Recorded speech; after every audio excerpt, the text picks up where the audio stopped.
నమస్తే welcome to city cable news ముందుగా headlines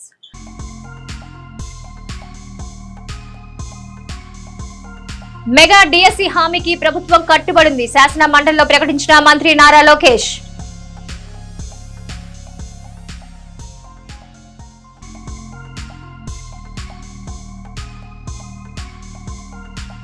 అనధికారికంగా నిల్వ ఉంచిన రేషన్ బియ్యం తాళాలు పగలగొట్టి బియ్యం స్వాధీనం చేసుకున్న అధికారులు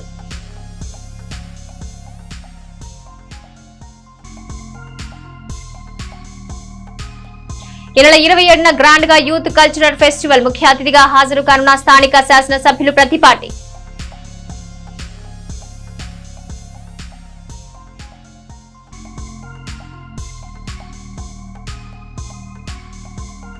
ఘనంగా జరుగుతున్న వెంకటేశ్వర స్వామి మహాకుంభాభిషేక మహోత్సవం పెద్ద ఎత్తున తరలివచ్చి స్వామివారిని దర్శించుకుంటున్న భక్తులు మెగా డిఎస్సి హామీకి ప్రభుత్వం కట్టుబడి ఉందని మంత్రి లోకేష్ శాసన మండలిలో తెలిపారు. ఉపాధ్యాయుల నియామక అంశాన్ని ప్రభుత్వం సీరియస్ గా తీసుకుందని రిక్రూట్మెంట్ ప్రక్రియను పకడ్బందీగా పూర్తి చేస్తామన్నారు. ప్రభుత్వ ప్రైవేటు విభాగాల్లో 20 లక్షల ఉద్యోగాలు కల్పిస్తామని పునరుద్ఘాటించారు. ఎక్కువ ఉద్యోగాలు ఇచ్చే కంపెనీలకు మరిన్ని ఇన్సెంటివ్లు ఇచ్చి ప్రోత్సహిస్తామని లోకేష్ పేర్కొన్నారు.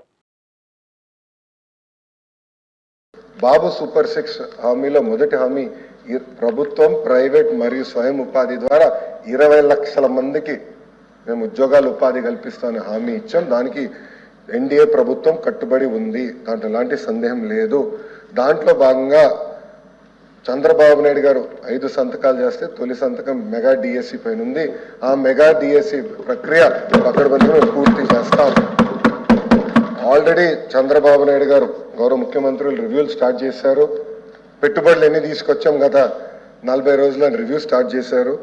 మీరు చూస్తారు కదా, పెద్ద ఎత్తున పెట్టుబడులు వస్తాయి, పరిశ్రమలు వస్తాయి. ఆంధ్ర రాష్ట్రానికి నిరుద్యోగ యువకులకు ఉద్యోగాలు కల్పించే లక్ష్యంగా మేము పనిచేస్తాం అధ్యక్ష. నేను కూడా మా ఐటీ ఎలక్ట్రానిక్స్ శాఖకి డిపార్ట్మెంట్ క్లియర్గా చెప్పాను, నాకు ఫ్యాన్సీ కంపెనీలు కాదు, ఎక్కువ ఉద్యోగాలు కల్పించే కంపెనీలు నాకు కావాలని చెప్పాను. Priority is job creation. So నాకు ఏ కంపెనీ ఎన్ని ఉద్యోగాలు కల్పిస్తున్నా వాళ్ళకి అంత ఇన్సెంటివ్లు ఇస్తాను తప్ప పెట్టుబడుల పైన ఇన్సెంటివ్లు కాదు, ఉద్యోగాల కల్పన పైన ఇన్సెంటివ్ అనే లక్ష్యంగా మేము పనిచేస్తున్నాం. మీరు రిక్రూట్మెంట్ గురించి కూడా అడిగారు అధ్యక్ష. ఆ రిక్రూట్మెంట్ ప్రక్రియ మేము పూర్తి చేస్తాం. గవర్నర్ గారితో కూడా చర్చించాను. ఆయన ఫార్మర్ సుప్రీంకోర్టు జస్టిస్, ఆయన సలహాలు సూచనలు కూడా తీసుకుంటున్నాను. తప్పనిసరిగా ఆ ప్రక్రియ మేము పూర్తి చేస్తాం. ఎందుకంటే ఉపాధ్యాయులు లేకపోతే ర్యాంకింగ్లు ఎట్లా పెరుగుతాయి అధ్యక్ష, రీసెర్చ్ లేకపోతే ర్యాంకింగ్లు ఎట్లా పెరుగుతాయి అధ్యక్ష. గౌరవ ముఖ్యమంత్రి గారు నన్ను హెచ్ఆర్డి మంత్రి చేసినప్పుడు ఆయన ఒకటే చెప్పారు, గతం కన్నా బెటర్ ర్యాంకింగ్ యూనివర్సిటీ నువ్వు తీసుకురావాలని నాకు చెప్పారు అధ్యక్ష. సింపుల్ వర్డ్ నాకు చెప్పారు అధ్యక్ష. దానికి మీకు ఏం కావాలో మేము సపోర్ట్ చేస్తాం నాకు చెప్పారు. దాంట్లో భాగంగా తొలి అడుగు ఉపాధ్యాయుల నియామకం. అది నేను చాలా పర్సనల్గా తీసుకున్నా, సీరియస్గా తీసుకున్నా. ఏజీ గారితో ఆల్రెడీ 2 సార్లు మాట్లాడాను. తప్పనిసరిగా ఆ ప్రక్రియ కూడా మేము పూర్తి చేస్తాం అధ్యక్ష. నాదెండ్ల మండలం చిరుమామిళ్ల కమ్యూనిటీ హాల్లో అక్రమంగా నిల్వ చేసిన ప్రజా పంపిణీ బియ్యం 28 బస్తాలను రెవెన్యూ అధికారులు స్వాధీనం చేసుకున్నారు. కమ్యూనిటీ హాల్ తాళం పగులగొట్టి లోపలికి ప్రవేశించిన తహసీల్దార్ అష్రఫ్ నిసా బేగం, సిఎస్డిటి లక్ష్మణరావు పోలీసు అధికారులు బియ్యం బస్తాలను సివిల్ సప్లై అధికారులకు అప్పగించారు. గట్టి బందోబస్తు మధ్య ఈ వ్యవహారంపై అధికారులు విచారిస్తున్నారు.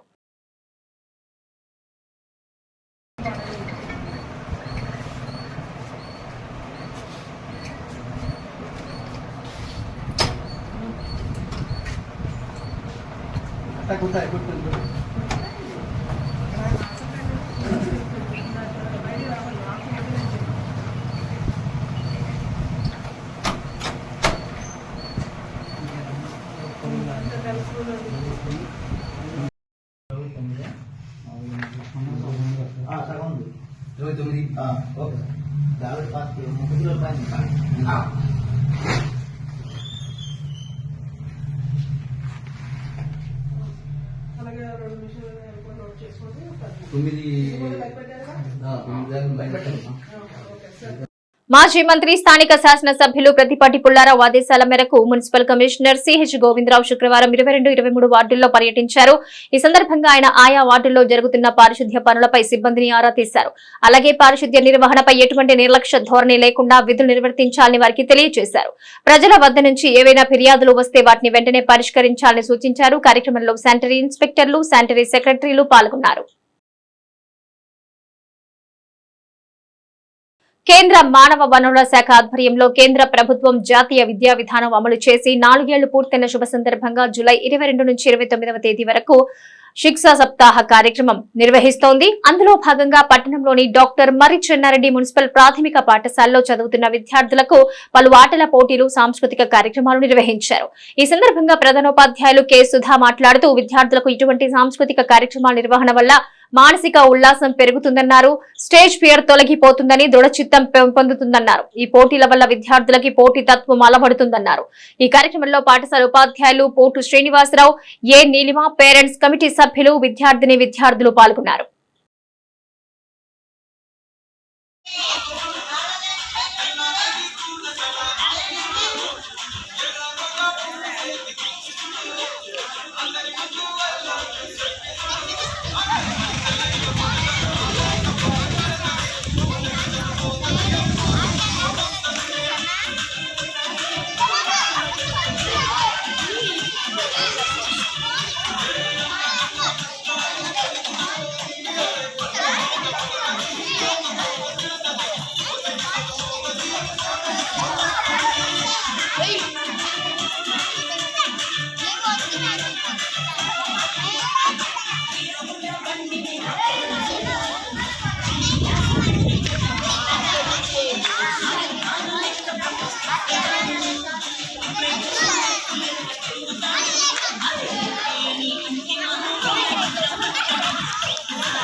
ఆలోచించండి ఓ అమ్మా నాన్న, ఏం చెప్పగలం మీకు ఇంతకన్నా. నీ ప్రేమ కోరే చిన్నారిలం, నీ వడిని దాగే చందమామలం.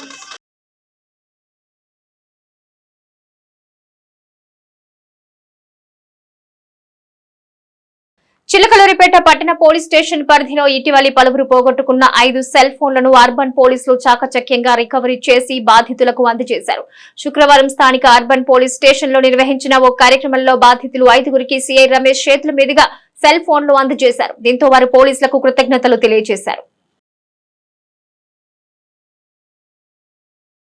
గోకులాల నిర్మాణాలకు అర్హులు దరఖాస్తు చేసుకోవాలని పల్నాడు జిల్లా పశుసంవర్ధక శాఖ అధికారి డి కాంతారావు తెలిపారు. నర్సరావుపేట పట్టణంలో పశుసంవర్ధక శాఖ కార్యాలయంలో ఆయన మీడియాతో మాట్లాడుతూ పల్నాడు జిల్లాకు 700 గోకులాలు కేటాయించామన్నారు. ఇదే సమయంలో ప్రతి మండలానికి 25 చొప్పున కేటాయించినట్లు అధికారి వివరించారు.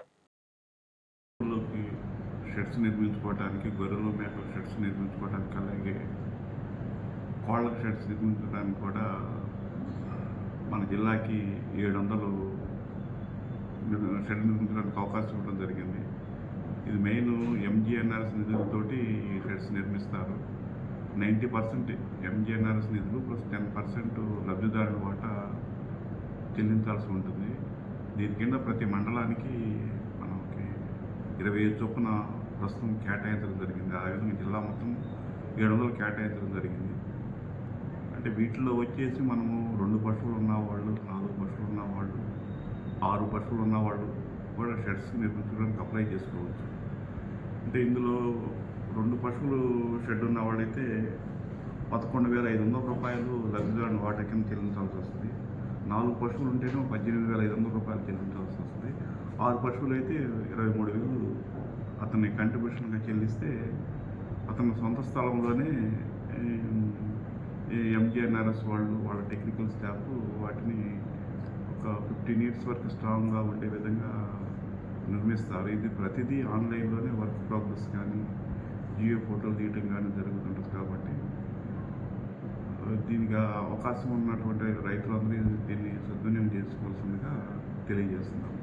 అలాగే 20 గొర్రెలు మేకలు ఉన్నవాళ్ళు, తర్వాత 50 గొర్రెలు మేకలు ఉన్నవాళ్ళు కూడా షెడ్స్ నిర్మించుకోవడానికి అవకాశం ఉంటుంది. అవే కాకుండా 100 కోళ్ళు ఉన్న వాళ్ళు కూడా కోళ్ళ షెడ్స్ నిర్మించుకోవచ్చు. 200 కోళ్ళు ఉన్న వాళ్ళు కూడా కోళ్ళ షెడ్స్ నిర్మించుకోవచ్చు.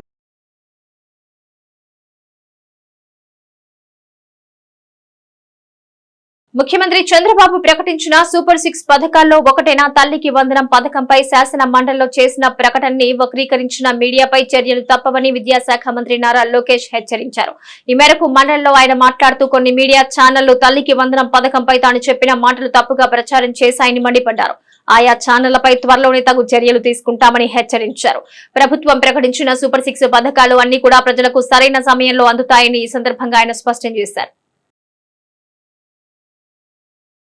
నేను వేరే ఫామ్లో మీ దగ్గరకు వస్తాను. చాలా స్పష్టంగా తల్లికి వందనం గైడ్ లైన్స్ ఫామ్ చేస్తున్నాం, త్వరలోనే పెడతాం, ఇస్తామని చెప్తే కొన్ని పత్రికలు అది వక్రీకరించి ఇవ్వట్లేదని చెప్తున్నారు. ఇది చాలా చాలా అన్యాయం అధ్యక్ష. అది వేరే ఫామ్లో అది తీసుకొస్తా. ఎందుకంటే వాస్తవాలు ప్రజలు చెప్పాల్సిన బాధ్యత మీడియా పైన కూడా ఉంటుంది. కానీ అది వక్రీకరించి బయట పెడతాం, చాలా చాలా బాధాకరం. బాబు సూపర్ 6 హామీలకి మేము కట్టుబడి ఉన్నాం. తప్పనిసరిగా అది అమలు చేసే బాధ్యత ఎన్డీఏ ప్రభుత్వం తీసుకుంటుందని ఈ సభాముఖంగా గౌరవ సభ్యులందరికీ తెలుస్తున్నాం. ఇలా 27వ తేదీ శనివారం ఉదయం 8 గంటలకు ఎన్ఆర్టీ సెంటర్లోని గ్రాండ్ వెంకటేశ ఫంక్షన్ హాల్లో Palnadu student and youth cultural festival నిర్వహిస్తున్నట్టు నిర్వాహకులు ఏవి శివయ్య ఆంజనేయరాజు తెలిపారు. ఈ కార్యక్రమాన్ని శాసనసభ్యులు ప్రతిపాటి పుల్లారావు ప్రారంభిస్తారన్నారు. అతిథులుగా ఎమ్మెల్సీలు మరి రాజశేఖర్, కెఎస్ లక్ష్మణరావు పాల్గొంటారన్నారు. ఈ ఫెస్టివల్ లో సింగింగ్, ఫ్యాన్సీ డ్రెస్, ఏకపాత్ర అభినయం, dance, folk, classical dance, martial arts లో జూనియర్, సీనియర్ విభాగాల్లో పోటీలు ఉంటాయన్నారు. పలు పాఠశాల విద్యార్థులు ఈ పోటీల్లో పాల్గొంటున్నారన్నారు.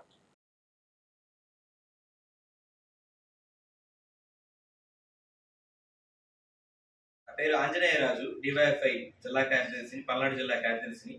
ఈ నెల 27వ తారీఖున శనివారం రోజున చిలకలూరుపేటలోని గ్రాండ్ వెంకటేశ్వర ఫంక్షన్ హాల్ నందు Palnadu cultural student and youth pest నిర్వహించడం జరుగుతుంది. ఈ కార్యక్రమం ముఖ్య ఉద్దేశం సాంస్కృతిక దృక్పథం పెంపొందించి దాంతోపాటు కూడా సైంటిఫిక్ టెంపర్ని విద్యార్థుల్లోనూ యువకుల్లోనూ పెంచాలనే ముఖ్య ఉద్దేశంతో ఈ ఫెస్ట్ నిర్వహించడం జరుగుతుంది. ఈ ఫెస్ట్కి ముఖ్య అతిథులుగా స్థానికంగా ఉన్న ఎమ్మెల్యే గారు, అలాగే మర్రి రాజశేఖర్ గారు, కెఎస్ లక్ష్మణరావు గారు కూడా ముఖ్య అతిథులుగా హాజరవడం జరుగుతూ ఉంది. ఇప్పటికే పలు విద్యా సంస్థల్లో మా టీము అన్ని చోట్లకు వెళ్ళి అక్కడ విద్యార్థుల్ని, యువకులను ఆహ్వానించడం జరిగింది.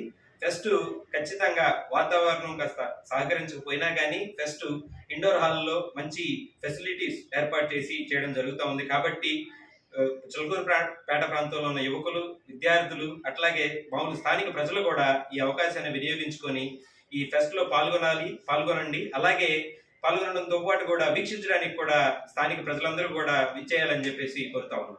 అందరికీ నమస్కారం. నా పేరు సాయి కుమార్ కోట, ఎస్ఎఫ్ఐ జిల్లా కార్యదర్శి.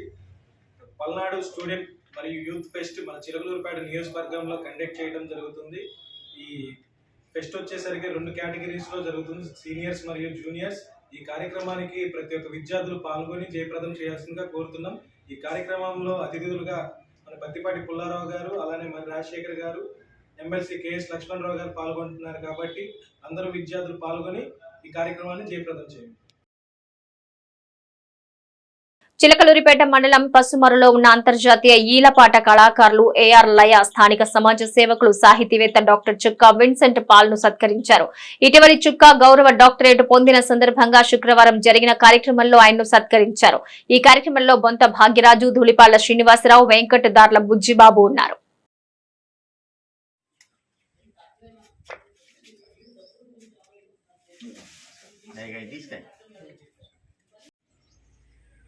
చిలకలూరిపేట మండలం పసుమరులో ఉన్న శ్రీరాజలక్ష్మి సమేత ప్రసన్న వెంకటేశ్వర స్వామి దేవస్థానంలో 3 రోజుల పాటు జరిగే స్వామివారి మహాకుంభాభిషేక మహోత్సవం ఘనంగా జరుగుతోంది. 2వ రోజైన శుక్రవారం స్వామివారి కళ్యాణంతో పాటు పలు పూజా కార్యక్రమాలు జరిగాయి. అలాగే 3వ రోజున 27వ తేదీ ఉదయం 10 గంటలకు మహాకుంభాభిషేకం, 11:30 స్వామివారి కళ్యాణం, 12:30 అన్నదానం ఉంటుందని ఆలయ అర్చకులు ఋషికేష్ తెలిపారు. భక్తులు విరివిగా పాల్గొని స్వామివారి కరుణా కటాక్షం పొందాలన్నారు.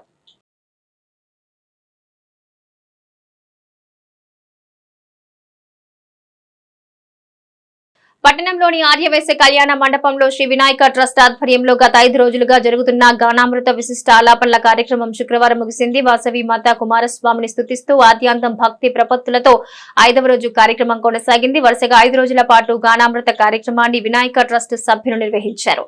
ఈ కార్యక్రమంలో పెద్ద ఎత్తున మహిళా భక్తులు పాల్గొన్నారు.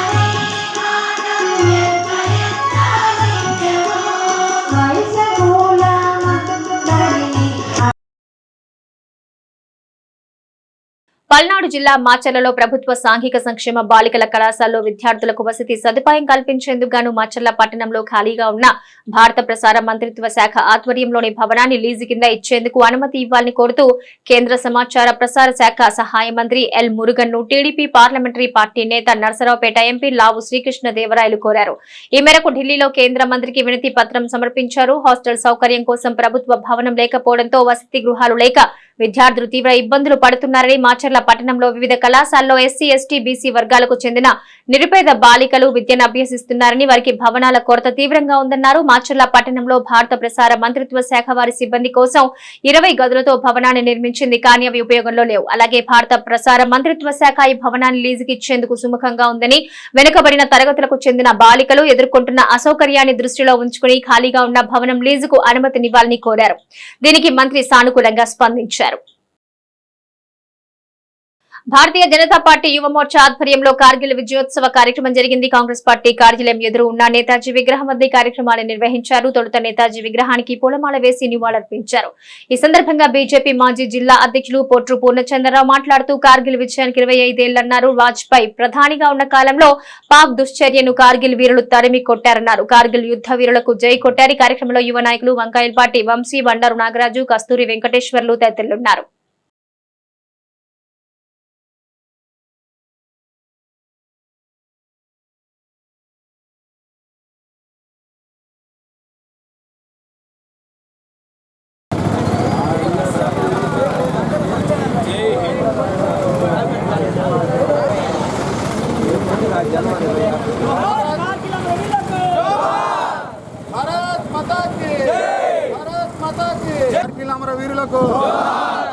వీరులకు భారత్ మాతా కీ, భారత్ మాతా కీ, వందే మాతరం.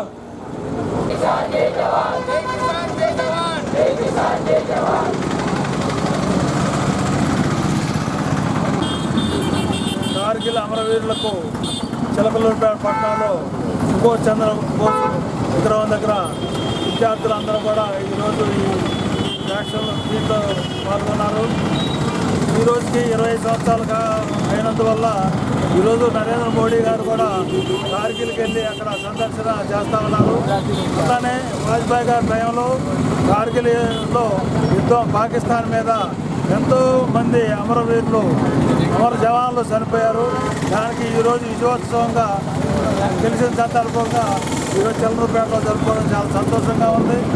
ప్రతి రేపల్ల ఏరియా నుంచి ప్రతి గ్రామం నుంచి కూడా 4, 5 నుంచి 10 మంది దాకా కూడా జవాన్లుగా తయారయ్యి దేశ రక్షణ కోసం వాళ్ళు పాటుపడుతూ ఉన్నారు. వాళ్ళందరూ కూడా భారతీయ జనతా పార్టీ యువ మోర్చా తరపు నుంచి వాళ్ళ జోహార్లు అర్పించు. కార్గిల్ యుద్ధం జరిగి 25 సంవత్సరాలు అవుతుంది. వాజ్పేయి గారి టైంలో ఈ యుద్ధం జరిగింది. దీంట్లో చాలామంది మన వీర జవాన్లు మరణించిన సందర్భంగా వారికి నివాళులు అర్పిస్తూ ఈరోజు చిలకలూరుపేట ఈ కార్యక్రమం జరగడం జరిగింది. ఈ కార్యక్రమం యువమోర్చా తరఫున భారతీయ జనతా పార్టీ యువమోర్చా తరఫున అంటే రాష్ట్ర ప్రభుత్వం రాష్ట్ర కార్యవర్గ సభ్యులు అందరూ కలిసి చెప్పి యువమోర్చా తరఫున ఈ కార్యక్రమం చేయమన్నారు కనుక యువమోర్చా తరఫున ఈ కార్యక్రమం విజయవాయం ఆధ్వర్యంలో ఈ యొక్క కార్యక్రమం జరుపుకుంటున్నాం. ఈ యొక్క కార్గిల్ విజయోత్సవ కార్యక్రమం 25 ఏళ్ళు అయిన సందర్భంగా ఈ యొక్క కార్యక్రమంలో ప్రతి ఒక్క స్టూడెంట్స్ కాలేజీ నుంచి స్కూల్స్ నుంచి చాలామంది విద్యార్థులు వచ్చి ఈ యొక్క ర్యాలీలో పాల్గొన్నారు. ఇలాంటి కార్యక్రమాలు పల్లె గ్రామాల్లో జరుగుతూ ఉన్నాయి. ఈ యొక్క విజయోత్సవ ర్యాలీలో ఈ యొక్క కార్యక్రమానికి ఏమి చేసిన ప్రతి ఒక్క విద్యార్థికి విజయవాయం తరుణంలో పాకిస్తాన్ సైన్యం భారత్లోకి ఉగ్రమూకను పంపించడం జరిగింది. ఆ రోజున భారత సైనికులు భరత జాతి కోసం, భరతమాత కోసం, భారతదేశంలో ఉన్న పౌరులను కాపాడడం కోసం వీరోచితంగా పోరాడి 500కు పైగా భారత సైనికులు వారి యొక్క ప్రాణాలను దేశం కోసం తృణప్రాయంగా విడవడం జరిగింది. దానికి గుర్తుగా 3 నెలల పాటు జరిగిన భీకర యుద్ధంలో జూలై 26, 1999లో భారతదేశం విజయంగా ప్రకటించడం జరిగింది. ఆ రోజు జరిగిన సంఘటనని గుర్తు చేసుకుంటూ దేశం కోసం ప్రాణాలు విడిచిన సైనికులకు వారి త్యాగాలకు గుర్తుగా ఈ రోజున చిలకలూరుపేటలోని నేతాజీ సెంటర్లో స్థానిక కాలేజీ విద్యార్థులతో కలిసి వారికి